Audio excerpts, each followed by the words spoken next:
ਜਿਹੜੇ ਮੰਜ਼ਰ ਤੁਸੀਂ ਦੇਖੇ ਇਹ ਮੰਜ਼ਰ ਹਨ ਬੀਬੀਆਂ ਦੇ ਮੇਲੇ ਦੇ।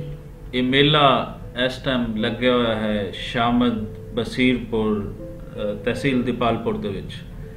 ਇਸ ਮੇਲੇ ਦੇ ਵਿਖਾਣ ਦਾ ਤੁਹਾਨੂੰ ਖਾਸ ਮਕਸਦ ਅੱਜ ਦੇ ਦਿਹਾੜੇ ਖਵਾਤੀਨ ਦੇ ਆਲਮੀ ਦਿਨ ਦੇ ਹਵਾਲੇ ਦੇ ਨਾਲ ਹੈ। ਅੱਜ ਪੰਜਾਬ ਦੇ ਅੰਦਰ ਜੋ ਖਵਾਤੀਨ ਦੀ ਹਾਲਤ ਹੈ ਉਸ ਤੇ ਦਾਨਸ਼ਵਰ ਤਬਕੇ ਨੂੰ ਵਾਕਈ ਹੀ ਅਫਸੋਸ ਹੁੰਦਾ ਹੈ, ਲੇਕਿਨ अगर पिछे जात पाइए तो ये गल इंज नहीं सी। ये मेला एक सबूत भी है, ये मेला एक सदियां पुरानी रवायत भी है। इस मेले अंदर जिहड़े मेले ठेले ज़ियाद दौर के अंदर साडे तो खोले गए। पंजाब दा हुस्न उन्हां मेलियां दे विच सी, पंजाब दी सैकुलरिज्म उन्हां मेलियां दे विच सी।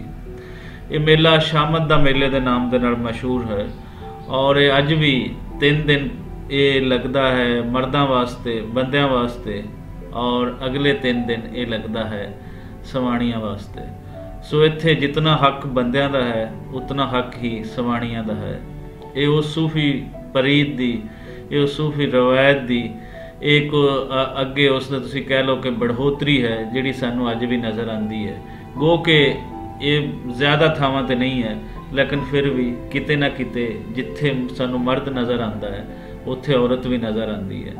और इस मेले दे विच औरतां दूरों दूरों इस दे विच शिरकत करन लई आंदियां और उन्हां दे घर दे उन्हां नूं छोड़दे जिथे आके वो अपनी रोज़ाना की जो घर दीयां लोड़ां होंदियां उन्हां दे वास्ते वो शॉपिंग करके भी ले जांदियां और जलेबियां बनवा के मिठाइयां लैके भी वो सारा कुछ वो लैके आते हैं।